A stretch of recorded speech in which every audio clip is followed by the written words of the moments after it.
आइए प्यारे विद्यार्थियों, आज हम लोग चर्चा करेंगे fact to fact GS program के अंतर्गत बहुत सारे ऐसे फैक्चुअल बातों पर, साथ ही साथ उससे जुड़े कॉन्सेप्ट पर भी चर्चा होगी जो आपके किसी भी परीक्षा में महत्वपूर्ण होगा। तो यहाँ पे कुछ क्वेश्चंस हैं, सूची 1 को सूची 2 से मिलान करने के लिए बताया गया। तो यहाँ पे सीधा सीधा है, आप देखिए कि पांडिचेरी या पुद्दुचेरी ये फ्रेंच या जो फ्रांसीसी कंपनी थी वहाँ पर इनका आधिपत्य था। गोवा में पुर्तगालियों का आधिपत्य था। ट्रांकेवॉर में डेनिश या डेन का आधिपत्य था, जबकि मद्रास में डचों का आधिपत्य था। ये सीधी सीधी बात पूछी गई है कि ईस्ट इंडिया कंपनी, या ये कह सकते हैं कि आधुनिक भारत में जो भारत में कंपनियां आई थीं उसमें कौन सी कंपनी कहाँ पे अपना आधिपत्य या कहाँ पे अपना मुख्यालय बनाया हुआ था। तो ये आपका राइट आंसर हो गया। आगे, बंग भाषा प्रकाशिका सभा 1836 में, ये देखिए ध्यान दीजिएगा कि बहुत ही इंपॉर्टेंट चीज़ें हैं और यहाँ से सवाल अक्सर पूछे ही जाते रहते हैं, तो इसको आपको परेशान होने की आवश्यकता नहीं है। इसको आप देखें अगर, तो यहाँ से बड़े ही अच्छे ढंग से सवाल पूछे जाते हैं। कभी कभी इसके कौन सी पत्रिका किसके द्वारा स्थापित की गई है, उसके प्रकाशन का वर्ष क्या रहा, ये तमाम चीज़ों को लेकर के सवाल पूछता रहता है। तो बंग भाषा प्रकाशिका सभा 1836 में, लैंड होल्डर सोसाइटी ये 1838 में, बंगाल ब्रिटिश इंडिया सोसाइटी 1843 ईस्वी में और इंडियन लीग की स्थापना 1875 ईस्वी में हुई है। ये बात आपको ध्यान देनी। देखिए यहाँ पे लैंड होल्डर सोसाइटी की अगर हम बात करें तो जो इंडियन नेशनल कांग्रेस थी, माने भारतीय राष्ट्रीय कांग्रेस की जो स्थापना 1885 में हुई थी, उसके पहले अगर कोई भारत की पहली राजनीतिक संस्था थी तो वो यही थी, लैंड होल्डर्स सोसाइटी। ठीक है, तो इसको भी आपको ध्यान देना। वास्तव में यह एक जमींदारों की सभा थी जो जमींदारों के हक को, जमींदारों के जो डिमांड है उसको अंग्रेज़ों के सामने प्रस्तुत करने का कार्य करती थी। तो अगर कभी ये सवाल आपसे पूछे कि कांग्रेस की स्थापना से पहले कौन सी ऐसी संस्था थी जो कौन सी पहली राजनीतिक संस्था थी, तो लैंड होल्डर्स सोसाइटी हो जाएगा। आगे, निम्नलिखित में से कौन सही सुमेलित नहीं है। अब सही सुमेल नहीं है, देखना। देखिए, कुषाणों ने स्वर्ण और तांबे के सिक्के चलाए, ठीक है, सोने और तांबे के सिक्के चलाए। गुप्त शासक ने सोने और रजत के सिक्के, माने सोने और चांदी के सिक्के चलाए। सातवाहन शासकों ने स्वर्ण के सिक्के चलाए, ये बात यहाँ पर गलत है। ठीक है, माने ऑप्शन सी यहाँ पे गलत दिया गया है। जबकि कलचुरी शासकों ने सोने, चांदी और तांबे के सिक्के चलाए थे। तो सवाल उठता है कि फिर सातवाहन शासकों ने कैसे सिक्के चलाए थे। तो आप यहाँ पर देखें कि सातवाहन शासकों ने सीसा तो नाम आप सुने होंगे, सीसा, और इसी के साथ साथ पोटीन, सीसा और पोटीन के सिक्के चलाने वाले शासक कौन थे, तो सातवाहन शासक थे। अब स्वर्ण की जगह अगर पोटीन दिया होता, चाहे सीसा दिया होता, तो यह चारों ऑप्शन सही हो जाता। लेकिन अभी यहाँ पर ऑप्शन गलत क्या है आपका, सातवाहन शासक, चूँकि इन्होंने सोने के सिक्के सातवाहन शासकों के द्वारा नहीं चलाया गया था। कौन कौन से सिक्के चलाए गए थे, सीसा का सिक्का चलाया गया था, माने कांच का सिक्का, और पोटीन एक रद्दी चांदी होती है। नेक्स्ट क्वेश्चन अगर देखें हम, तो इसमें देखिए हॉकिंस कब भारत आया था, तो 1608 से लेकर के 1611 के बीच में। सर टॉमस रो ये 1615 से 1619 के बीच में भारत आता है। मनुची जो है 1653 से लेकर के 1708 ईस्वी के आसपास ये रहता है। और राल्फ फिंच का जो समय है ये 1585 से लेकर के 1686 के आसपास इसका समय। तो ये आपसे पूछता है कि क्रमशः इसको मिलान करने के लिए, आपको इसको क्रमशः मिलान करने के लिए पूछा जाता है। तो आप ये देखेंगे, सबसे हॉकिंस, ठीक है, हॉकिंस का क्या है 1608 से 1611, ठीक है। टॉमस रो 1615 से 1619, मनुची 1653 से 1708 के आसपास, और राल्फ फिंच जो है ये 1585 से लेकर के 1586 के आसपास भारत की यात्रा करता है। अब यहाँ पे देखें कि किस सिद्धांत को कौन से आचार्य के द्वारा स्थापित किया गया है। तो आप जानिए कि लकुलिस जो थे ये पाशुपत संप्रदाय के संस्थापक थे। पाशुपत संप्रदाय जो है ये शैव संप्रदाय का ही एक हिस्सा माना जाता है। जब मैं शैव धर्म आपको पढ़ाऊंगा तो उसमें इसकी चर्चा हो जाएगी। वैसे भी आप अगर इतिहास के सवाल को देखना चाह रहे हैं तो आप हमारे चैनल के प्लेलिस्ट में जाइए, वहाँ पे इतिहास के बहुत सारे एंशिएंट के और मिडवल के कुछ पार्ट पढ़ाए गए हैं और मॉडर्न इंडिया के बहुत सारे वीडियोस उपलब्ध हैं, आप उसको देख कर सकते हैं। तो यहाँ पे पाशुपत संप्रदाय की स्थापना नागार्जुन ने शून्यवाद की स्थापना की थी। नागार्जुन ने शून्यवाद की स्थापना की थी। और ये भी एक इम्पॉर्टेंट बार बार पूछा जाता है कि नागार्जुन या शून्यवाद का स्थापना किसके द्वारा किया गया था। तो भद्रबाहु एक जैन संत थे। मक्खलीपुत्र गोसाल आजीवक संप्रदाय की स्थापना किए थे। अगर आप मेरा वीडियो देखे होंगे तो आपको पता होगा कि मक्खलीपुत्र गोसाल ये वास्तव में महावीर स्वामी के साथ मिलकर के तप कर रहे थे, लेकिन 6 वर्ष बाद इन्होंने महावीर स्वामी का साथ छोड़ दिया और अंततः इन्होंने आजीवक संप्रदाय की स्थापना की। इसी को नियतिवाद भी कहते हैं। मक्खलीपुत्र गोसाल के द्वारा जो स्थापित किया गया है ये आजीवक संप्रदाय, इसी को नियतिवाद या इसी को भाग्यवाद भी कहते हैं कहीं कहीं पे। लेकिन ये बार बार आपसे पूछा जाता है कि आजीवक संप्रदाय की स्थापना किसके द्वारा की गई है। तो यहाँ पे हमने क्या सीखा? हमने ये सीखा कि लकुलिस ने पाशुपत संप्रदाय या सिद्धांत दिया, नागार्जुन ने शून्यवाद दिया, जैन ये जो भद्रबाहु हैं ये जैन संत थे, मक्खलीपुत्र गोसाल ये आजीवक संप्रदाय से संबंधित थे। अब कौन सा अभिलेख किससे संबंधित है, कौन सा अभिलेख किससे संबंधित है ये देखना है। तो यहाँ से बार बार आपसे सवाल पूछे गए हैं। जैसे देखिए पुलकेशिन का ऐहोल अभिलेख, ठीक है, नासिक का गौतमी पुत्र सतकर्णी से जुड़ा हुआ नासिक का अभिलेख है। इसी में इसके बारे में हमको जानकारी मिलती है, गौतमी पुत्र सतकर्णी के बारे में जानकारी मिलती है नासिक के अभिलेख से।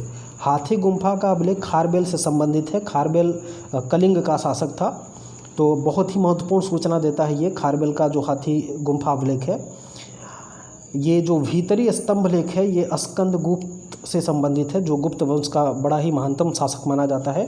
और इसी स्कंद गुप्त के समय भारत पर हूण जातियों ने आक्रमण किया था। भारत पर किसने आक्रमण किया था? हूण जातियों ने आक्रमण किया था। किसके समय? तो स्कंद गुप्त के समय। तो स्कंद गुप्त ने इस बात का उल्लेख भीतरी अभिलेख में अपने किया हुआ है।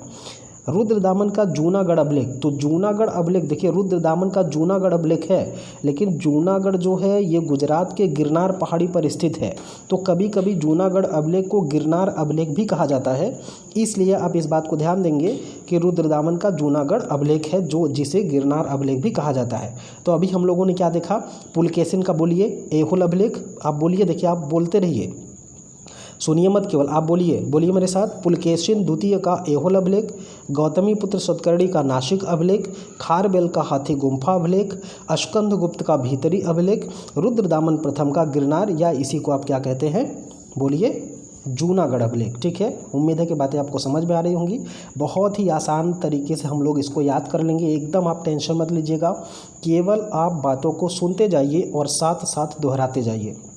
अगला, रणथंभौर किससे संबंधित हो? तो हमीरदेव। ठीक है, चित्तौड़ राणा रतन सिंह की राजधानी थी। देवगिरी राजा राय रामचंद्र की राजधानी थी, यादव वंश के शासक थे। गुजरात में कर्णदेव का शासन था। ठीक है, कर्णदेव।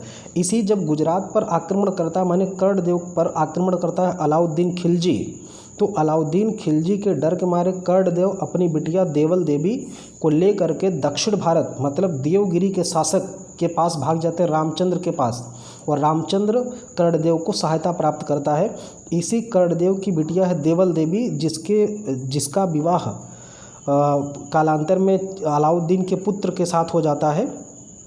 तो अलाउद्दीन के पुत्र के साथ इनकी कर्णदेव का विवाह हुआ था और कर्णदेव की पुत्री का विवाह था जो देवल देवी जिसका नाम था। और कर्णदेव जो थे, कर्णदेव की पत्नी का नाम था कमला देवी, जिसे अलाउद्दीन खिलजी के साथ जिसने विवाह कर लिया था। चूँकि ये जब भाग गए थे तो उसको गिरफ्तार करके अलाउद्दीन के दरबार में पेश किया गया और कर्णदेव की पत्नी कमला देवी ने अलाउद्दीन के साथ विवाह कर लिया था। तो इन जो कमला देवी की पुत्री हैं, मतलब कर्णदेव और कमला देवी की जो पुत्री हैं देवल देवी, तो देवल देवी के प्रेम विवाह का उल्लेख हमको देवल देवी और जो अलाउद्दीन का पुत्र है खिज्र खां, तो इन दोनों के प्रेम विवाह का उल्लेख हमको आशिका नामक ग्रंथ में मिलता है। जिस आशिका नामक ग्रंथ के लेखक कौन है? अमीर खुसरो हैं।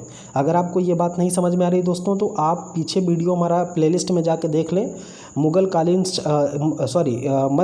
साहित्य। ठीक है, तो उसमें आपको बहुत सारे रचनाओं के बारे में बताया गया है, कौन सी रचना किसके द्वारा की गई है।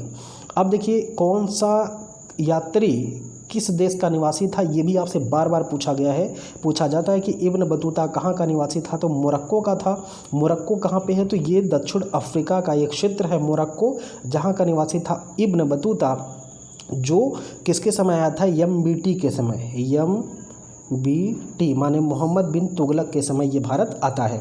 मार्को पोलो इटली का निवासी था। अब्दुल रज्जाक ईरान का निवासी था। नूनीज़ पुर्तगाली था। तो ये देखिए नूनीज़ और अब्दुल रज्जाक, मार्को पोलो, ये जितने मैं बता रहा हूँ एकदम बहुत ही इंपॉर्टेंट, बहुत ही सुपर क्वेश्चन है और पूरी आसानी से आपको याद हो जाएगा। बस केवल आप वीडियो अंत तक बने रहिए। आइए अब हम लोग देख लेते हैं कि सवाल है निम्नलिखित में से कौन सा युग्म सही सुमेलित नहीं है। अब देखिए कौन सा सही सुमेलित नहीं है। स्थानीय स्वशासन की बात कर रहा है और लॉर्ड लीटन दिया हुआ है, लेकिन अगर यहीं पर लॉर्ड रिपन होता ना, तो लॉर्ड रिपन होता तो ये सवाल सही हो जाता, इसलिए ऑप्शन ए इसमें गलत है। बाकी चीज़ें आप सही समझ लीजिए। सही का मतलब आपको ये समझना कि सहायक संधि किसने शुरू करी थी, तो लॉर्ड वेलेस्ली ने। राज्य हड़प नीति या राज्य अपहरण नीति किसके द्वारा शुरू की गई थी, तो लॉर्ड डलहौजी के द्वारा। और स्थायी बंदोबस्त की शुरुआत किसके द्वारा की गई थी, लॉर्ड कॉर्नवालिस के द्वारा। चलिए फिर से बता दीजिए, स्थानीय सुशासन की शुरुआत किसके समय हुई, तो रिपन के द्वारा, लॉर्ड रिपन। ठीक है, लॉर्ड रिपन के द्वारा स्थानीय स्वशासन की शुरुआत हुई। सहायक संधि लॉर्ड वेलेस्ली, राज्य हड़प नीति लॉर्ड डलहौजी और अस्थायी बंदोबस्त की शुरुआत कॉर्नवालिस के समय हुई थी। ये बात आपको ध्यान देनी है। आगे देखिए स्थानीय स्वशासन लॉर्ड रिपन, ठीक है, वही उसी क्वेश्चन का स्पष्टीकरण है। स्थानीय स्वशासन किसने शुरू किया था, लॉर्ड रिपन ने। सहायक संधि लॉर्ड वेलेस्ली, राज्य हड़प नीति डलहौजी और स्थायी बंदोबस्त को कॉर्नवालिस के द्वारा शुरू किया गया था। अब देखिए कुछ समाचार पत्र हैं जिनके संस्थापक के बारे में, संपादक के बारे में बात किया जा रहा है। तो यहाँ पे समाचार दर्पण JC मार्शमैन, बहुत ही इंपॉर्टेंट बात है, आपको यह ध्यान देना चाहिए कि समाचार दर्पण नाम का जो पत्र या जो पत्रिका थी उसका संपादन किसने किया था, JC मार्शमैन। और मिरातुल अखबार ये राजा राम मोहन राय के द्वारा स्थापित की गई थी, उसको निकाला गया था। केसरी बीजी तिलक से संबंधित है, बाल गंगाधर तिलक से। और यंग इंडिया महात्मा गांधी से संबंधित है। तो महात्मा गांधी की यंग इंडिया है, इन्होंने हरिजन नामक पत्रिका भी निकाली थी, महात्मा गांधी ने हरिजन इन्होंने निकाला था। सुनो विद्यार्थियों करके इनकी एक पुस्तक आई थी। और गांधी का जो मतलब मेरे सत्य के प्रयोग है ना, या इनकी जो आत्मकथा है मेरे सत्य के प्रयोग, तो ये गांधी जी से संबंधित है। और जो राजा राम मोहन राय हैं, आप जानते हैं इनको कि ये बहुत भारत के पहले समाज सुधारक थे। और राजा राम मोहन राय को नव प्रभात का तारा, नए भारत का मसीहा, नए भारत का पैगंबर, बहुत सारे नामों से इनको जाना जाता है। और राजा राम मोहन राय ने बहुत सारी इनको भाषाओं का ज्ञान था, अरबी, फ़ारसी, तुर्की और स्पेनिश, बहुत सारी भाषाओं का इनको ज्ञान था। तो इनको बहुभाषा ज्ञानी भी कहा जाता है। और जो राजा राम मोहन राय हैं, इन्होंने मिरातुल अखबार करके एक पत्रिका निकाली थी। और इसी राजा राम मोहन राय ने समाज में जो सती प्रथा प्रचलित थी, तो सती प्रथा का उन्मूलन भी इन्होंने, अपने उन्मूलन के लिए भी इन्होंने बेहतर प्रयास किया हुआ था। आगे देखें अगर हम, तो सांप्रदायिक अधिनिर्णय, मतलब इसी को सांप्रदायिक पंचाट या कहते हैं सांप्रदायिक अधिनिर्णय कब हुआ था, तो 16 अगस्त को। ठीक है, 16 अगस्त 1932 को सांप्रदायिक अधिनिर्णय किया गया था। पूना पैक्ट या पूना समझौता 24 सितंबर 1932 को किया गया था। तृतीय गोलमेज सम्मेलन 17 नवंबर 1932 को किया गया था। अगस्त प्रस्ताव 8 अगस्त 1940 को किया गया था। ये बातें आप एकदम रट डालिए दोस्तों, ये क्रम से लगाने के लिए पूछा जाता है। ऐसे सवाल आपसे पूछता है कि इनको आपको क्रमशः सेट करना है। ठीक है, इनको कैसे आपको करना है, आपको क्रमशः सेट करना है। तो अब अगर आप इन डेटों को रटे नहीं रहेंगे ना, तो आप कर नहीं पाएंगे, बिल्कुल नहीं कर पाएंगे, इसलिए आपको ध्यान देना है। बताइए सांप्रदायिक अधिनिर्णय कब हुआ था, 16 अगस्त 1932 को। फिर से बोलिए, सांप्रदायिक अधिनिर्णय कब हुआ था, 16 अगस्त 1932 को। पूना पैक्ट 24 सितंबर 1932 को। तीसरा गोलमेज सम्मेलन 17 नवंबर 1932 को। अगस्त प्रस्ताव 8 अगस्त 1940 को हुआ था। ठीक है, ये बार बार आप अगर सुनेंगे, इसको बार बार अपने व्यवहार में लाएंगे ना, तो ये सारी चीज़ें आपको याद हो जाएंगी, और जो एग्ज़ाम में आपसे पूछे जाते हैं क्रमशः इसको सेट करने के लिए, तो आप उसको कर पाएंगे, ऐसा मुझे उम्मीद है। दोस्तों मुझे ऐसा उम्मीद है कि आपको बातें समझ में आ रही होंगी। आइए देखते हैं कि कौन सा बांध किस नदी पर बनाया गया है ना। तो सुमेल करने के लिए सवाल यहाँ से पूछा गया कि दुलहस्ती परियोजना किस नदी पर है। तो दुलहस्ती परियोजना देखिए है कहाँ पे है, चिनाब नदी पे है। तो और दुलहस्ती परियोजना कहाँ पे, जम्मू और कश्मीर में चिनाब नदी पर है। गांधी सागर परियोजना कहाँ पे, चंबल नदी पे है। उकाई परियोजना तापी नदी पर है, और तवा परियोजना तवा नदी पर है। बस इतनी चीज़ें अगर आप ध्यान से पढ़ ले रहे हैं दोस्तों, तो मुझे नहीं लगता है कि आपको इससे ज़्यादा पढ़ने की आवश्यकता पड़ेगी। बस इन चीज़ों को, जितना सवाल मैं इसमें आज सेलेक्ट किया हूँ, सब सुपर से ऊपर के सवाल हैं। बस आप पूरी ईमानदारी के साथ इसको देखते जाइए। फिर बोलता हूँ क्या हमने किया, दुलहस्ती चिनाब, गांधी सागर चंबल, उकाई तापी तवा तवा, ठीक है। ये कौन सा बांध किस नदी पर है, ये बात आपको ध्यान देनी है। आगे देखिए,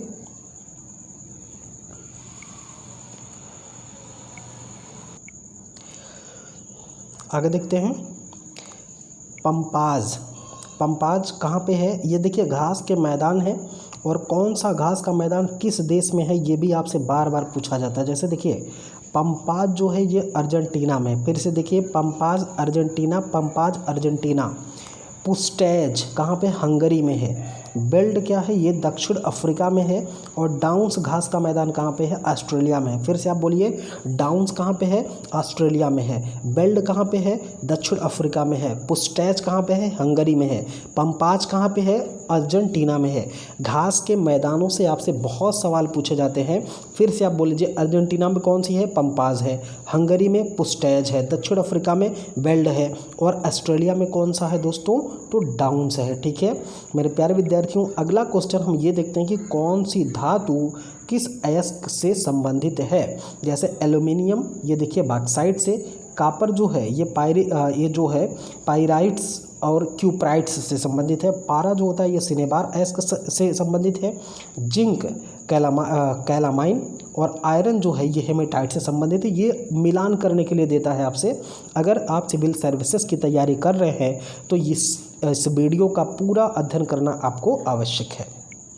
नेक्स्ट क्वेश्चन, विटामिन से सवाल पूछे गए हैं मित्रों। विटामिन्स में ये देखा जाएगा कि किस विटामिन्स का क्या रासायनिक नाम होता है, ठीक है। तो कौन से विटामिन का क्या रासायनिक नाम है, देखिए यहाँ पे विटामिन B1 दिया गया, इसको थायमिन कहते हैं। जैसे आप अगर चावल को धुलते हैं ना, तो चावल को धुलते समय जो सफ़ेद निकलता है वही थायमिन होता है।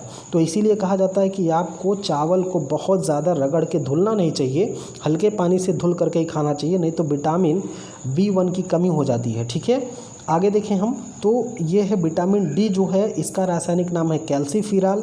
और विटामिन C को एस्कॉर्बिक अम्ल कहते हैं, ठीक है। तो ये बार बार आपसे पूछे जाने वाले सवाल है कि कौन से विटामिन का क्या रासायनिक नाम है। तो विटामिन B1 का थायमिन, D का कैल्सीफिराल, और विटामिन C का एस्कॉर्बिक एसिड कहा जाता है। औषधि और उसका उपयोग, ठीक है, कौन सी दवा का उपयोग किसके लिए किया जाता है। तो ये देखिए क्लोरोमाइसेटिन है, तो टाइफाइड नाशी है, ठीक है। क्लोरोमाइसिन करके आती है एक दवा, ठीक ना। ये टाइफाइड से संबंधित इसमें उपयोग किया जाता है। जो क्रिस्टल वायलेट है ये पूर्तिरोधी होता है।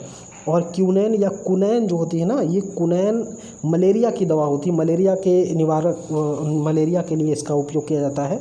कुनैन की छाल है ना, क्यूनिन या कुनैन की छाल से मलेरिया की दवा बनती है, तो ये मलेरिया के लिए यूज़ होता है। एस्पेरिन जो होता है ये दर्द निवारक, ये आप ध्यान दीजिएगा, एस्पेरिन जो है ये दर्द निवारक के लिए प्रयोग में लाया जाता है। आगे अगर देखें तो कुछ फसल और उनकी प्रजातियों के नाम दिए गए हैं। कुछ फसलों में जैसे सरसों में एक वरुणा सरसों आती है, प्रजाति है। मटर सपना, पपीता की प्रजाति क्या है, सूर्या है। मूंगफली की एक प्रसिद्ध प्रजाति है कौशल। मेरा नाम भी कुमार कौशल, आप मुझसे याद कर सकते हैं मेरे नाम से ही कि मैं मूंगफली की तरीके से हूँ, तो एक प्रजाति आपको ऐसे ही याद हो जाएगी। कुछ अन्य प्रजातियों की अगर हम बात करें, जैसे अलसी आप जानते होंगे, तीसी या अलसी के रूप में जाना जाता है। तो इसकी कौन सी प्रजातियाँ प्रसिद्ध हैं, देखिए गरिमा, श्वेता, शुभ्रा, लक्ष्मी 27, पद्मिनी, शेखर, शारदा, मऊ आज़ाद, गौरव, सिख, रश्मि, पार्वती, रुचि, ये अलसी की प्रजातियों की बात की गई है। अलसी की बुआई जो है ये अक्टूबर के अंतिम सप्ताह से नवंबर के प्रथम सप्ताह तक की जाती है। इसकी बुआई बीजदार बीज उद्देशीय प्रजातियों के लिए 30 किलोग्राम प्रति हेक्टेयर तथा द्विउद्देशीय प्रजातियों के लिए 50 किलोग्राम प्रति हेक्टेयर के हिसाब से इसकी बुआई की जाती है। तो अक्सर आपसे ये भी सवाल पूछ लिया जाता है कृषि और प्रौद्योगिकी के अंतर्गत कि कौन से फसल की बुआई कितने प्रति हेक्टेयर किलोग्राम बीज की ज़रूरत पड़ती है, तो ये चीज़ें भी आपको ध्यान देनी है। आगे अगर आप देखें तो राष्ट्रीय उद्यान को उसके राज्य से जोड़ना कि कौन सा राष्ट्रीय उद्यान किस राज्य में अवस्थित है। देखिए, इंताकी राष्ट्रीय उद्यान नागालैंड में, बेतला झारखंड में, सिरोही मणिपुर में, गुइंदी तमिलनाडु में स्थित है। फिर से देख लीजिए, नागालैंड में कौन सा बताया हमने, इंताकी, ठीक है।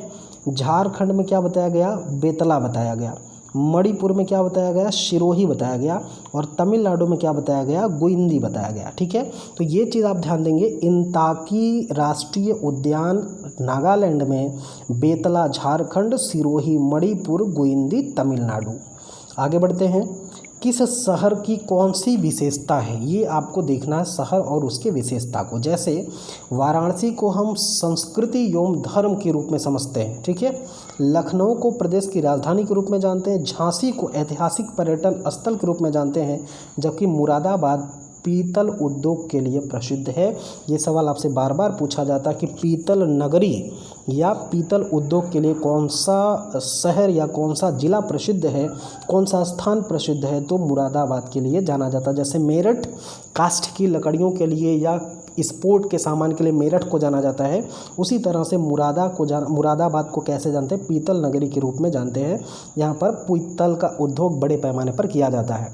इसी के साथ साथ फिरोज़ाबाद का नाम आप सुने होंगे, कांच की चूड़ियों के लिए फिरोज़ाबाद उत्तर प्रदेश में बहुत ही ज़्यादा महत्व रखता है। आगे कुछ केंद्र और कुछ उनके स्थान दिए गए हैं कि किस केंद्र का क्या कहाँ पर स्थान है, किस स्थान पर कौन सा केंद्र है। जैसे उत्तर मध्य क्षेत्र सांस्कृतिक केंद्र कहाँ पे है, तो इलाहाबाद में है। उत्तर क्षेत्र सांस्कृतिक केंद्र कहाँ है, पटियाला में। देखिए, थोड़ा थोड़ा नामों में अंतर है। ये सांस्कृतिक केंद्र ही सारे के सारे डाटा एक जगह उपलब्ध हैं। तो यहाँ पे आपको ये देखना कि उत्तर मध्य क्षेत्र सांस्कृतिक केंद्र इलाहाबाद में, आप प्रयागराज आप कह सकते हैं। उत्तर क्षेत्र सांस्कृतिक केंद्र पटियाला में। उत्तर पूर्वी क्षेत्र सांस्कृतिक केंद्र कहाँ पे, दीमापुर में है। पूर्वी क्षेत्रीय सांस्कृतिक केंद्र कोलकाता में है। पश्चिम क्षेत्र सांस्कृतिक केंद्र उदयपुर में है। दक्षिण मध्य क्षेत्र सांस्कृतिक केंद्र नागपुर में है।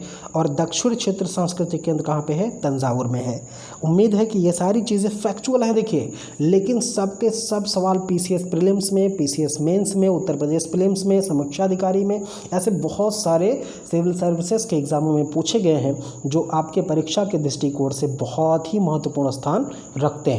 ये सवाल देखिए बार बार आपसे पूछा जाता है कि भारत में सब्जी अनुसंधान कहाँ पर है, तो सब्जी अनुसंधान जो है दोस्तों, ये कहाँ पे है, वाराणसी में। और केंद्रीय उपोष्ण अनुसंधान संस्थान कहाँ पे है, लखनऊ में है। और साथ ही साथ भारतीय गन्ना अनुसंधान संस्थान कहाँ पे है, ये भी लखनऊ में है। लेकिन दलहन अनुसंधान संस्थान, जो भारतीय दलहन अनुसंधान संस्थान है, ये आपका कानपुर में है। ये चीज़ आप ध्यान दीजिएगा। एक तो सब्जी वाला भी पूछा जाता है आपसे, दूसरा कानपुर, पूछे तो सभी जाते हैं, लेकिन आपको दो इनमें से, अगर इन चार में से मैं दो को आपको कहूँ कि याद रखना चाहिए, तो एक तो आप देख लीजिए कि बनारस वाले सब्जी बहुत खाते हैं, तो सब्जी अनुसंधान, भारतीय सब्जी अनुसंधान की बात हो रही है, ये वाराणसी में है। और भारतीय दलहन, दाल से संबंधित जो रिसर्च जहाँ पे होती है वो कानपुर में होती है, ठीक है। अक्सर आप देखे होंगे आपके घर अगर दाल की बोरी आती होगी, या आप किसी किराना स्टोर पर आप अगर गेहूं की ये मटर के दाल की, चाहे अरहर के दाल की बोरी पर देखे होंगे, तो कानपुर ही उस पर लिखा रहता है। तो ये कानपुर से दाल के बहुत ज़्यादा इसका संबंध है, तो दाल कानपुर से, ठीक है। आगे हम लोग देख लेते हैं कि कौन सी नदी जो है, इसमें कौन सी नदी कहाँ पे प्रवाहित हो रही है।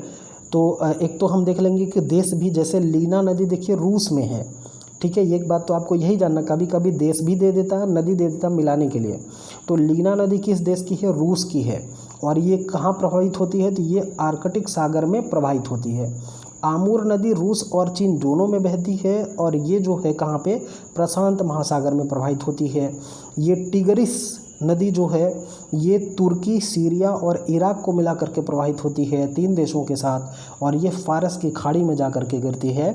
जबकि माही नदी आप जानते हैं दोस्तों, ये अरब की खाड़ी में जा कर के या अरब सागर में जा कर के गिरती है, जो मध्य प्रदेश, गुजरात और राजस्थान के बीच से प्रवाहित होती है माही नदी।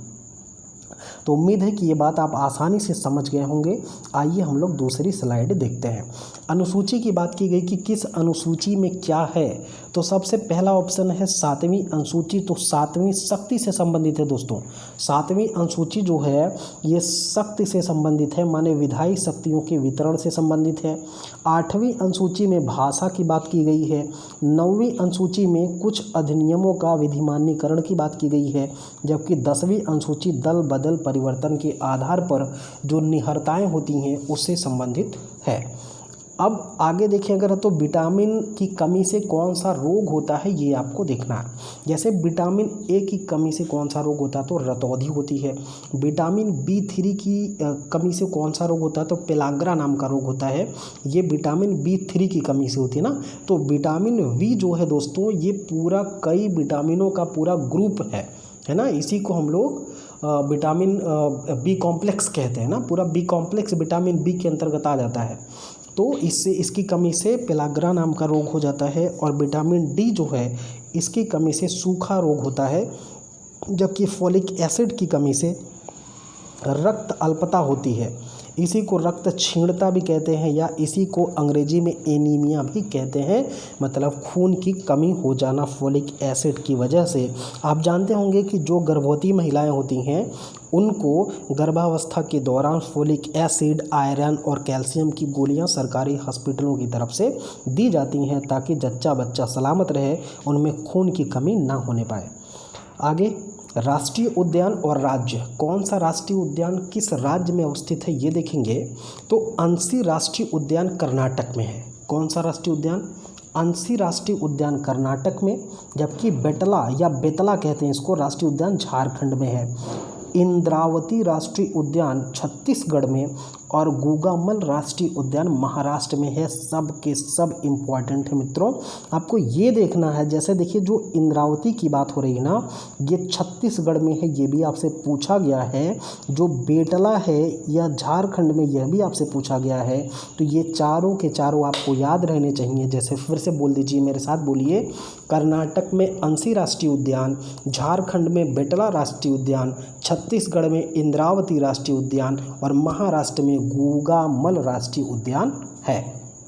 आगे अगर हम देखें तो इसमें देखिए कुछ इसमें वो बताया गया है आपसे कि कहाँ पे क्या चीज़ें उपस्थित हैं। जैसे अगर आप इसमें देख पा रहे हैं तो हड्डियों में उपस्थित यौगिक क्या होता है, कैल्शियम फास्फेट होता है। हड्डियों में क्या होता है, कैल्शियम फास्फेट होता है। सिरका में जो अम्ल होता है उसे एसिटिक एसिड कहते हैं, एसिटिक अम्ल कहते हैं। दूध का जो खट्टा होने का कारण है वो लैक्टिक एसिड है। अगर देखिए लैक्टोजन, ठीक है ना, कहीं भी दूध से कोई भी परिवर्तन हो रहा है तो वो लैक्टिक अम्ल की वजह से होता है। तो जैसे दूध का दही बनना, दूध का ऐसे खुले में छोड़ देना, और जैसे आप कच्चा दूध है अगर उसको आप ऐसे बाहर छोड़ देंगे तो वो कुछ देर में ख़राब हो जाता है, उसमें वो लैक्टिक एसिड के कारण ही होता है। ठीक है, जो फल होते हैं वो एथिलीन नामक रसायन के कारण पकते हैं। तो फलों के पकने में कौन से रसायन का प्रयोग किया जाता है, तो एथिलीन का प्रयोग किया जाता है। दूध के खट्टे होने का क्या कारण है या दही के खट्टे होने का क्या कारण है, तो लैक्टिक एसिड है। फिर सिरका में कौन सा एसिड पाया जाता है, सिरका आप जानते होंगे कि द्रव को सड़ा करके सिरका बनाया जाता है, तो उसमें एसिटिक एसिड पाया जाता है। और हड्डियों में आपके कैल्शियम फास्फेट उपस्थित होता है। जैवमंडल आरक्षित क्षेत्र किस राज्य में है, इसको आपको सुमेलित करना है। जैसे देखिए सिमलीपाल बहुत ही इंपॉर्टेंट है। जैवमंडल आरक्षित क्षेत्र पूछा जाता है कि सिमलीपाल कहाँ पे है, तो उड़ीसा। बोलिए, सिमलीपाल उड़ीसा। दिहांग Dibang Arunachal Pradesh, Nokrek Meghalaya, cold desert Himachal Pradesh, फिर से बोलिए हिमाचल प्रदेश में क्या है, कोल्ड डेजर्ट है। मेघालय में क्या है, नोक रेक है। अरुणाचल प्रदेश में दिबांग दिहांग है। उड़ीसा में सिमलीपाल है, सिमलीपाल उड़ीसा, बार बार पूछा गया। दिबांग दिहांग, दिहांग दिबांग अरुणाचल प्रदेश बार बार पूछा गया। नोकरेक मेघालय बार बार पूछा गया। और कोल्ड डेजर्ट हिमाचल प्रदेश में, माने ठंडा मरुस्थल कहाँ पे है, तो ये हिमाचल प्रदेश में है। ये भी बात आपको ध्यान देनी है। आगे अब कौन सा जिला किस उत्पाद के लिए प्रसिद्ध है, ये चीज़ आपको देखना है। जैसे आपको हमने बताया कि अलीगढ़ का ताला बड़ा प्रसिद्ध है, ठीक है, अलीगढ़ का ताला बहुत ही ज़्यादा प्रसिद्ध है। और फिरोज़ाबाद में कांच की चूड़ियाँ बनती हैं। मुरादाबाद पीतल के उद्योग के लिए प्रसिद्ध है, पीतल के बर्तन बनते हैं। और टांडा विद्युत करघा के उत्पाद के लिए जाना जाता है। टांडा मतलब फैज़ाबाद, अकबरपुर के आसपास, अगर आप उत्तर प्रदेश में जानते हैं तो टांडा करके एक एरिया है जहाँ पे इंडस्ट्रीज़ जो है छोटे छोटे उत्पाद को बनाते हैं, तो बहुत ही डेवलप एरिया है। तो विद्युत करघा के क्षेत्र में इसके उत्पाद बहुत ही ज़्यादा महत्वपूर्ण स्थान रखते हैं। आगे कुछ अनुसंधान है और कौन सा संस्थान है, कहाँ पे है, उसको देखें। जैसे राष्ट्रीय पर्यावरण अभियांत्रिकी कहाँ पे है, अनुसंधान संस्थान राष्ट्रीय पर्यावरण अभियांत्रिकी अनुसंधान संस्थान कहाँ पे, नागपुर में, ठीक है, ये बार बार आपसे पूछा जाता है। फिर केंद्रीय खाद्य प्रौद्योगिकी अनुसंधान संस्थान मैसूर में है। केंद्रीय आलू संस्थान शिमला में है। केंद्रीय तंबाकू संस्थान राजमुंदरी में है। ये सवाल आपसे बार बार पूछे जाते हैं। इसमें देखिए जितने भी सवाल सेलेक्ट किए गए हैं ये बहुत ही इंपॉर्टेंट हैं, इसको आपको बिल्कुल इग्नोर नहीं करना। जितनी बार हो सके वीडियो को देखिए, एक एक फैक्ट इसमें से रट डालिए, क्योंकि ये fact to fact GS program, GK program आपके इम्प्रूवमेंट के लिए लाया गया है। जो चीज़ें आप बार बार भूल जाते हैं उसको हम इसमें करते। दोस्तों अगर आप हमारे चैनल पर नए हैं तो आप चैनल को ज़रूर सब्सक्राइब करिए और इससे होने वाले जितने भी लाभ हैं उसको आप निःशुल्क उसका लाभ आप ले सकते हैं। देखिए कुछ रचनाओं की बात कर लेते हैं। कौन सी रचना किस कालक्रम में किसके द्वारा की गई है। जैसे मृगावती को पूछा जाता है कुतुबुन, मुझे उम्मीद है कि बहुत सारे लोग इसको नहीं जानते होंगे कि मृगावती नामक पुस्तक किसके द्वारा लिखा गया, तो कुतुबुन के द्वारा लिखा गया है। कब लिखा गया, 1503 में। मधुमालती मंझन के द्वारा लिखा गया 1545 में। पद्मावत तो आप जानते होंगे मलिक मोहम्मद जायसी, 1540 में लिखा गया है। मलिक मोहम्मद जायसी साहब के द्वारा लिखा गया पद्मावत। और इसके बाद अखरावट, आखिरी कलाम, मलिक मोहम्मद जायसी की 2-3 रचनाएं प्रसिद्ध है, जैसे पद्मावत, अखरावट, आखिरी कलाम। ये किसकी रचना है, मलिक मोहम्मद जायसी की है। जिसमें पद्मावत जो है ये पद्मावत 1540 में लिखी गई, जबकि इंद्रावती नाम का जो पुस्तक है नूर मोहम्मद के द्वारा 1743 ईस्वी में इसको लिखा गया है। आगे देखें तो ये आधुनिक भारत में देखिए जब राष्ट्रीय कांग्रेस की स्थापना हो जाती है भारत में, तो अबुल कलाम, इसमें देखिए कौन व्यक्ति अध्यक्ष रहा है, ठीक है, और भारतीय राष्ट्रीय कांग्रेस की किस स्थान पर उसने किया है, कब किया है। तो अबुल कलाम आज़ाद देखिए रामगढ़ 1940 में कांग्रेस की अध्यक्षता किए हैं। सरोजिनी नायडू कानपुर 1925 में। मोतीलाल नेहरू अमृतसर 1919 में। और डॉक्टर राजेंद्र प्रसाद बम्बई अधिवेशन 1934 में कांग्रेस का इन्होंने अध्यक्षता किया है, अधिवेशन की अध्यक्षता किया है। आगे अगर देखें तो जनपद और कौन से वहाँ के खनिज जो हैं वो इम्पोर्टेंट है। सोनभद्र देखिए चूने के पत्थर के लिए जाना जाता है। प्रयागराज या इलाहाबाद जो है ये ग्लास सैंड के लिए जाना जाता है, जबकि ललितपुर तांबा के लिए प्रसिद्ध है। Mirzapur non plastic fire clay के लिए प्रसिद्ध है। तो सोनभद्र चूना, बार बार आपसे चूना पत्थर कहाँ से मंगाया जाता है, सोनभद्र से मंगाया बहुत, और ललितपुर तांबा के लिए, तो ये बहुत ही इंपॉर्टेंट चीज़ उत्तर प्रदेश के लिए। अब आगे देखें कौन सा ऊर्जा संयंत्र किस प्रदेश में स्थित है और कौन से देश के सहयोग के साथ उसको लगाया गया है, ये बहुत ही इंपॉर्टेंट है सिविल सर्विसेज के दृष्टिकोण से मित्रों। तो आप इसको प्रिय विद्यार्थियों बड़े ही ध्यान से पढ़िएगा, केवल सुनिए और सुन करके उसे याद करने का प्रयास करिए। एक बार में नहीं होता, 2 बार 3 बार, जितनी मर्तबा आपका मन करे आप देखिए और चीज़ों को क्लियर करते जाइए। देखिए कुडनकुलम ऊर्जा संयंत्र है, कहाँ पे है, तमिलनाडु में। देखिए 2 तरह से सवाल पूछे जाते हैं। एक तो एक तरफ आपको दे देगा ऊर्जा संयंत्र, दूसरी तरफ दे देगा कि किस प्रदेश में स्थित है, आपको मिलान करना पड़ेगा। दूसरी चीज़ ये दे देगा कि एक तरफ ऊर्जा संयंत्र दे देगा और दूसरी तरफ सहयोगी राष्ट्र दे देगा कि किस राष्ट्र के सहयोग से ये लगाया गया। तो यहाँ पे आज हम सारी बातों को डिस्कस करेंगे। देखिए, कुडनकुलम ऊर्जा संयंत्र जो है ये तमिलनाडु में है और यह रूस के सहयोग से लगाया गया है। जैतपुर महाराष्ट्र में जैतपुर ऊर्जा संयंत्र लगाया गया है जो फ्रांस के सहयोग से लगाया गया है, जबकि कुवाड़ा आंध्र प्रदेश में ऊर्जा संयंत्र है और ये यूएसए अमेरिका के सहयोग से लगाया गया है। हरिपुर पश्चिम बंगाल में है और रूस के सहयोग से इसको लगाया गया है, जबकि मीठी विरदी ऊर्जा संयंत्र जो है ये गुजरात में है और यूएसए के सहयोग से या संयुक्त राज्य अमेरिका के सहयोग से इसको लगाया गया है। फिर से आप देख लीजिए, कुडनकुलम बोलिए तमिलनाडु, बोलिए कुडनकुलम तमिलनाडु रूस, जैतपुर महाराष्ट्र फ्रांस, कुवाड़ा आंध्र प्रदेश यूएसए, हरिपुर पश्चिम बंगाल रूस, मीठी विरदी गुजरात यूएसए। ठीक है, तो ये ऊर्जा संयंत्र हैं, किस राज्य में भारत के हैं और किस देश के सहयोग से बनाए गए हैं, ये बात आप समझ गए होंगे। आगे देखें तो कुछ पत्र हैं और उनकी भाषाओं के बारे में पूछा गया है कि कौन से पत्र किस भाषा में लिखे गए हैं। देखिए, जो भारत मित्र है ये हिंदी भाषा में है, राष्ट्रमाता मराठी लैंग्वेज है, प्रजामित्र गुजराती लैंग्वेज में है, नायक जो है बंगाली भाषा में प्रसारित किया गया था, बंगाली भाषा में इसको किया गया था। आगे देखिए, मानसूनी वन, ठीक है, सूची 1 को सूची 2 से मिलाने का सवाल है।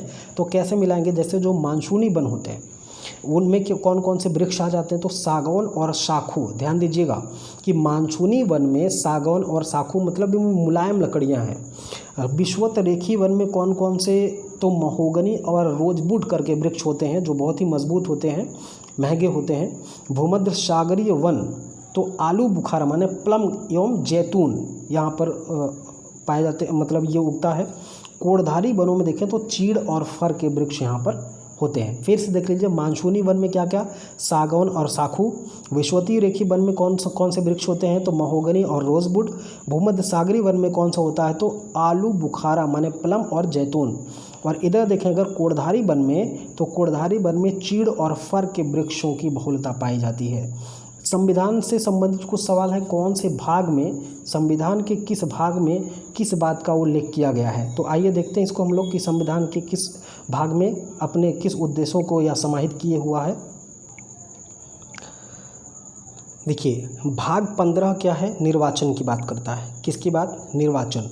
अगर आपसे पूछे कि भारतीय निर्वाचन व्यवस्था को संविधान के किस भाग में रखा गया है, तो भाग 15 में भारतीय संविधान ने निर्वाचन का प्रबंध किया हुआ है। भाग 16 क्या है, ये कुछ वर्गों के लिए विशेष उपबंध करता है।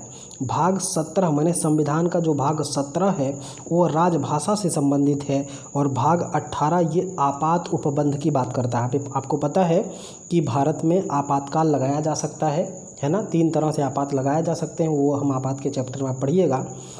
लेकिन यहाँ पे आप देखें तो संविधान का भाग 15 निर्वाचन की बात करता है, 16 कुछ वर्गों के लिए विशेष उपबंध की बात करता है, 17 राजभाषा की बात करता है, 18 आपात उपबंध की बात करता है। अब आप जानते होंगे, देखिए कि भारत में 20 कृषि पर्यावरणीय क्षेत्रों में भारतीय व्यवस्था को बांटा गया। 20 कृषि पर्यावरणीय क्षेत्रों में, कभी कभी पूछा जाता है कि भारत में कृषि पर्यावरणीय क्षेत्रों को कितने भागों में बांटा गया है, तो 20 भागों में बांटा गया। कौन कौन से 20 भाग हैं इसको आप देखें अगर, तो सबसे पहले हम देखेंगे तो पश्चिमी हिमालय, दक्कन का पठार, थोड़ा सा बड़ा इसको कर लें तो आपको देखने में आसानी रहेगी। देख लीजिए, पश्चिमी हिमालय, दक्कन का पठार, पश्चिमी मैदान, उत्तरी मैदान, केंद्रीय मालवा उच्च भूमि, दक्कन का पठारी गर्म आर्द्र शुष्क क्षेत्र, और दक्कन माने तेलंगाना पठार और पूर्वी घाट तमिलनाडु के पठार, उत्तरी सादा गर्म उप आर्द्र क्षेत्र, और केंद्रीय उच्च भूमि पूर्वी पठार माने जो छत्तीसगढ़ का एरिया है उसमें, और पूर्वी माने छोटा नागपुर का पठार, पूर्वी सादा, पश्चिमी हिमालय, बंगाल और असम के मैदान, पूर्वी हिमालय, उत्तर पूर्वी हिल्स माने पूर्वांचल वाला एरिया उसमें, और पूर्वी तटीय सादा, पश्चिमी घाट और तटीय मैदान, अंडमान निकोबार और लक्षद्वीप। ये जो 20 हैं, 20 जो कृषि पर्यावरणीय क्षेत्र हैं वो यही 20 हैं। अब इनमें से जो जिस तरह से भी आपसे सवाल पूछेगा आप उसको कर ले जाएंगे। आगे हम देखें तो कुछ ऐसे सवाल हैं जो सूची 1 को सूची 2 से मिलाने के लिए दिया गया। जैसे एसीटोन की बात पूछ रहा है, तो एसीटोन क्या है, तो ये नाखून पॉलिश अपसारक के लिए प्रयोग किया जाता है।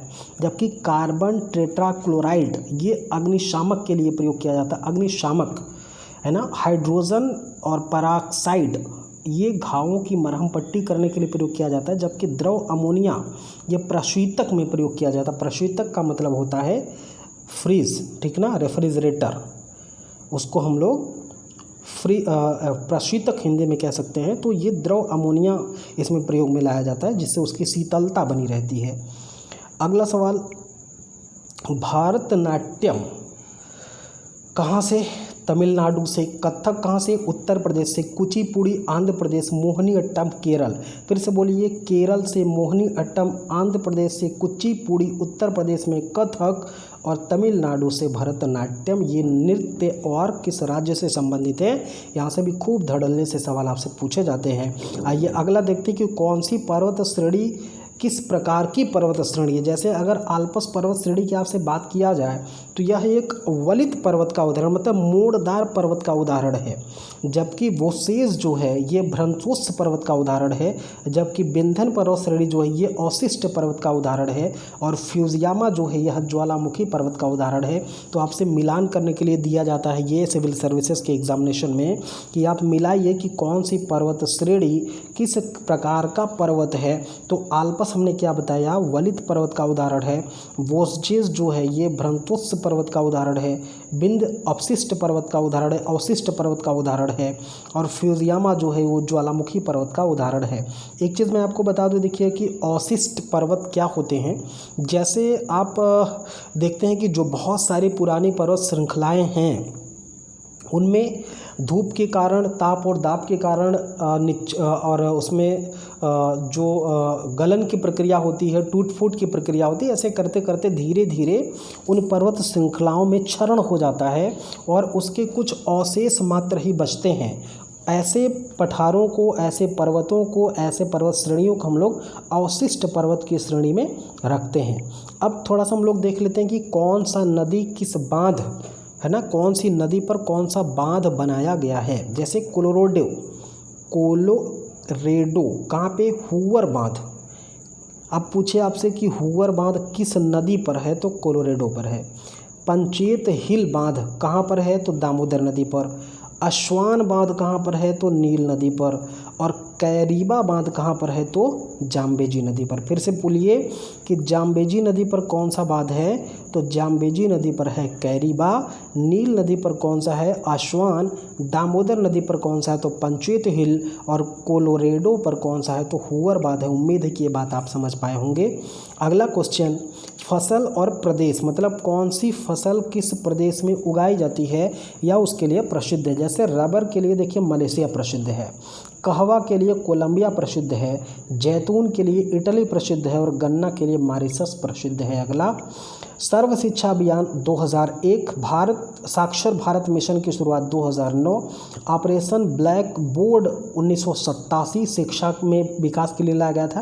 राष्ट्रीय साक्षरता मिशन की शुरुआत 1988 में, बहुत ही इंपॉर्टेंट है दोस्तों, इसको आपको याद रखना चाहिए कि राष्ट्रीय साक्षरता मिशन की शुरुआत कब की गई, 1988 में की गई। सर्व शिक्षा अभियान की शुरुआत कब की गई, 2001 में की गई। साक्षर भारत मिशन कब शुरू हुआ, 2009 में शुरू हुआ। ऑपरेशन फ्लड की शुरुआत, ऑपरेशन ब्लैक बोर्ड की शुरुआत कब हुई, 1987 में हुई। ठीक है, तो ये सारी की सारी बातें आप याद रखेंगे, ऐसा मुझे विश्वास है कि आपको सारी बातें आसानी से समझ में आ जाती होंगी।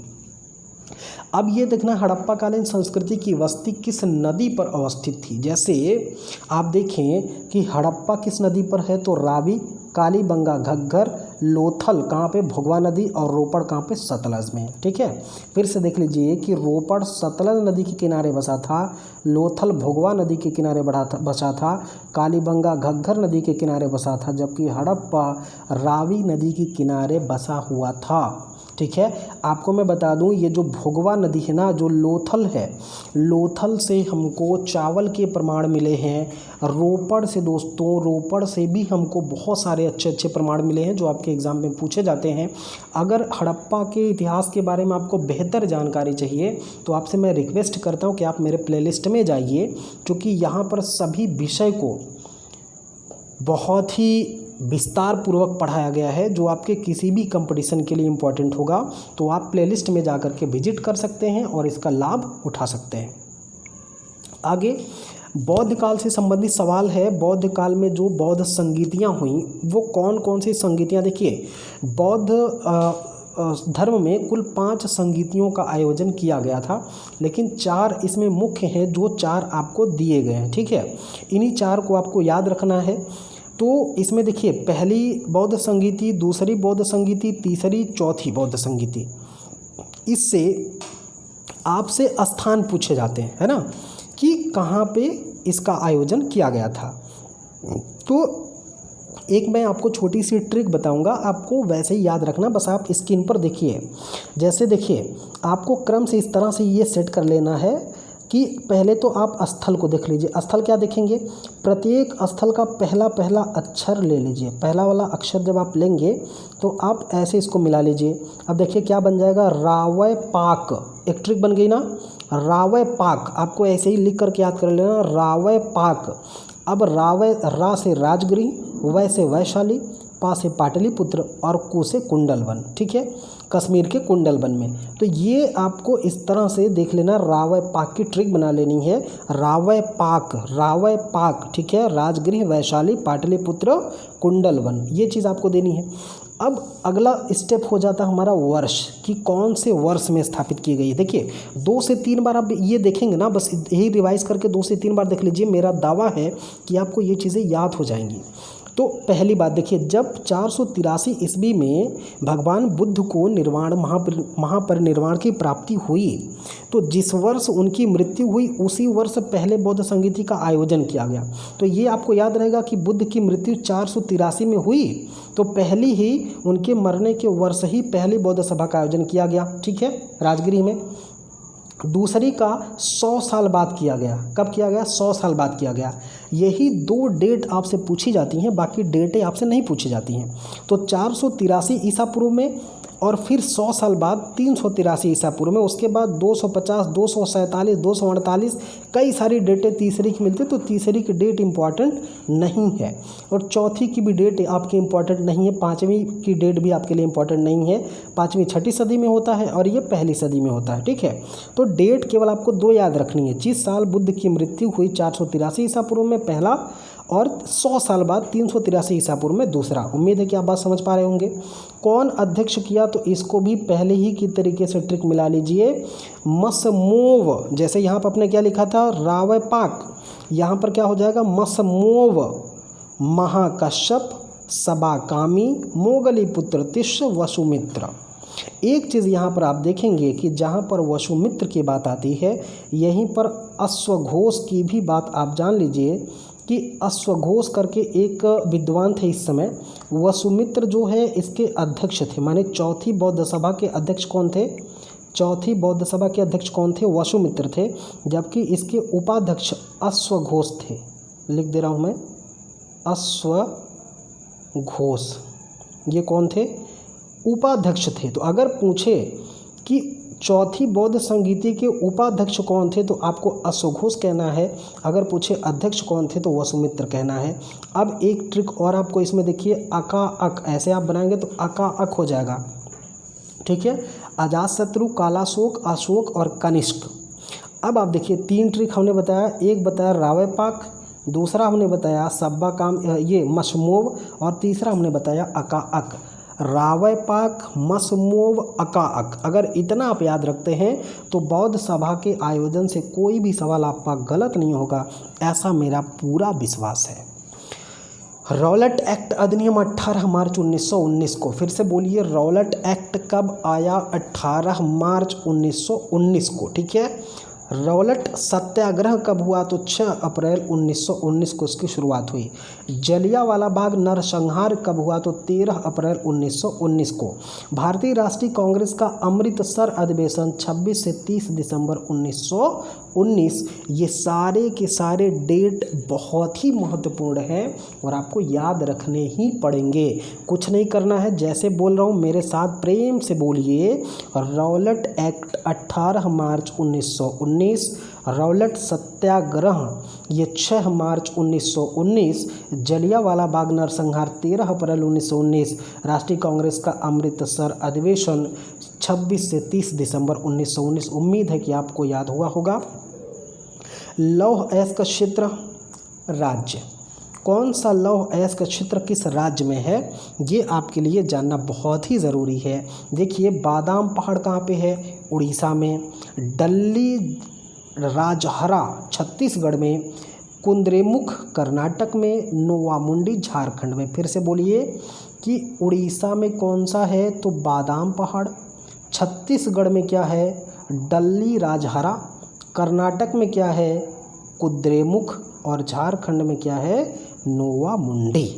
तो ये लौह अयस्क क्षेत्र हैं, किस राज्य में है? ये चीज़ें आपको समझ में आ गई होंगी, ऐसा मुझे पूरा विश्वास है। आगे देखा जाए तो कौन सी नदी के किनारे कौन सा जिला बसता है? जैसे गोरखपुर देखिए राप्ती नदी के किनारे है। वाराणसी गंगा नदी के किनारे है। सुल्तानपुर गोमती नदी के किनारे, जबकि सरयू नदी के किनारे अयोध्या बसा है। ये वही अयोध्या है जहाँ पे भगवान राम का जन्म हुआ था, ऐसी मान्यता है। आगे जनजातियों के बारे में पूछा गया कि कौन सी जनजातियाँ कहाँ पे निवास कर रही हैं? तो थारू जनजाति गोरखपुर से, राजी पिथौरागढ़ से, भुक्सा बिजनौर से और भोटिया गढ़वाल से संबंधित है। ये चीज़ आपको ध्यान देना है। आगे देखा जाए तो कौन सा मेला? माघ मेला प्रयागराज उत्तर प्रदेश में लगता है। झूला मेला वृंदावन उत्तर प्रदेश में लगता है। बटेश्वर का पशु मेला लगता है और बाराबंकी में देवा मेला लगता है। मेला से खूब धड़ल्ले से सवाल पूछे जाते हैं। जहाँ भी उत्तर प्रदेश स्पेशल से सवाल पूछे जाएंगे वहाँ पे मेला के आयोजन से ज़रूर सवाल पूछे जाते हैं, तो आप इसको ध्यान देंगे। माघ मेला या कुंभ मेला प्रयागराज में लगेगा। झूला मेला वृंदावन में लगेगा। पशु मेला बटेश्वर में लगता है। जबकि आप देखिए कि देवा मेला कहाँ पे? तो बाराबंकी में लगता है। ये उत्तर प्रदेश के मेला से संबंधित महत्वपूर्ण सवाल थे। अब कौन सी पुस्तक किसने लिखी? जैसे लाला लाजपत राय के द्वारा अनहैप्पी इंडिया लिखी गई है। लाला लाजपत राय क्या लिखे हैं? Unhappy India. दादा भाई नौरोजी क्या लिखे हैं? Poverty and un British rule in India. ठीक है, दादा भाई नौरोजी को भारत का वयोवृद्ध नेता कहा जाता है। ठीक है, सबसे बूढ़ा नेता कहा जाता है। और ये पहले व्यक्ति थे जिन्होंने अंग्रेज़ों के शोषण की बात, अंग्रेज़ों ने शोषण जो किया भारत में, आर्थिक शोषण, उसकी बात को उजागर किया। और सबसे पहले दादा भाई नौरोजी वो व्यक्ति थे जिन्होंने प्रति व्यक्ति आय का अनुमान लगाया भारतीयों के। ठीक है, अगली पुस्तक है the man who divided India. तो रफ़ीक जकारिया, याद रखिएगा, बहुत ही इंपॉर्टेंट सवाल है। पूछा जाता है कि रफ़ीक जकारिया, एक देखिए डिवाइडेड इंडिया है ना, डिवाइडेड तो राजेंद्र प्रसाद की है, डॉक्टर राजेंद्र प्रसाद ने डिवाइडेड इंडिया लिखे हैं। लेकिन द हु मैन, देखिए अब कौन, the man who divided India, किसने बांटा भारत को? ठीक ना, कौन बांटा? अगर जहाँ पे आप देखें कि कौन, पता ही नहीं चला कि कौन बांटा, तो वहाँ पे रफ़ीक जकारिया की बात आ जाएगी। जहाँ आप जानते, चूँकि जकारिया को मुझे लगता है कि आप बहुत कम जानते होंगे, इसका नाम बहुत कम लोग सुने होंगे। तो जकारिया, हु मतलब कौन, जकारिया कौन है? तो हु डिवाइडेड इंडिया, जकारिया। लेकिन अगर वहीं पर ये दे दे आपसे कि डिवाइडेड इंडिया, तो ये आपका राजेंद्र प्रसाद उत्तर सही हो जाएगा। Ram Manohar Lohia, guilty man of the India's partition. ठीक है, बहुत ही इंपॉर्टेंट सवाल है, सब के सब दोस्तों एकदम 24 कैरेट शुद्ध सवाल हैं, एकदम परीक्षा में धड़ल्ले से पूछे जाने वाले। जूट पश्चिम बंगाल प्रसिद्ध है, चाय के लिए असम, रबर के लिए केरल, गन्ना उत्तर प्रदेश। फिर से देख लीजिए, पश्चिम बंगाल जूट, असम चाय, केरल रबर और गन्ना के लिए उत्तर प्रदेश। कोयला उत्पादक क्षेत्र, कोयला खदान, कहाँ से कौन से कोयला खदान से कौन से क्षेत्र से कोयला का उत्पादन किया जाता है?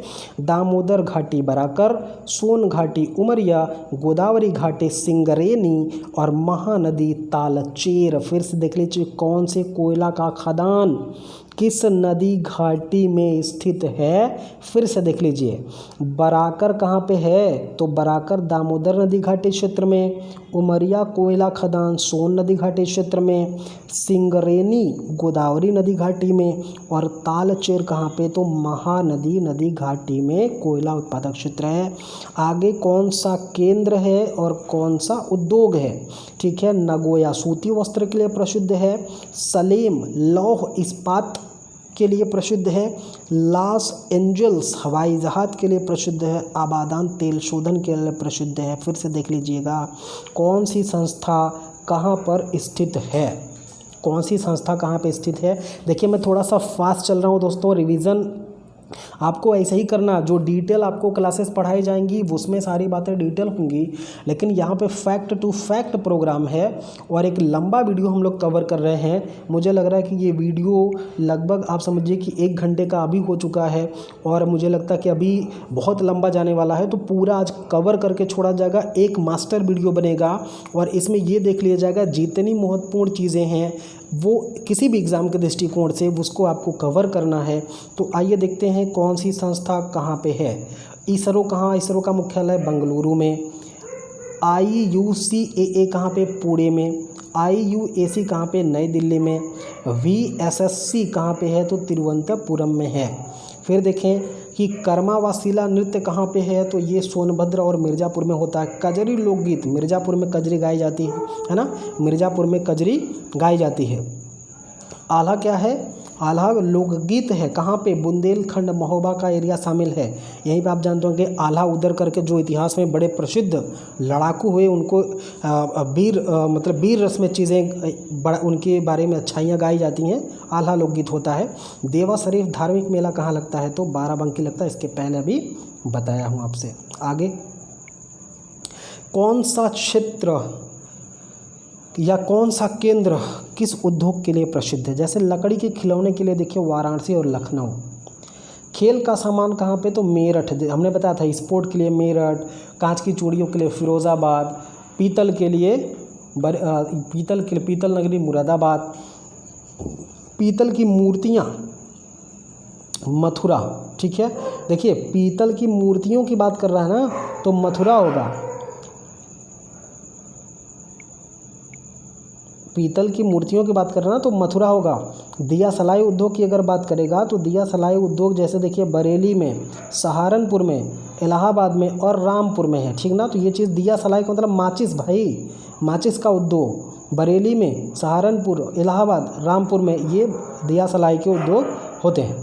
फिर देखा जाए अगर तो कौन सा क्षेत्र किस कलाकार के लिए जाना जाता है? जैसे ख्याल गायकी में सूरज खान, पखावज वादन में अयोध्या प्रसाद, पंडित अयोध्या प्रसाद, वीणा वादन में सादिक अली खान और तबला वादन में बीरू मिश्रा का नाम बहुत महत्वपूर्ण है।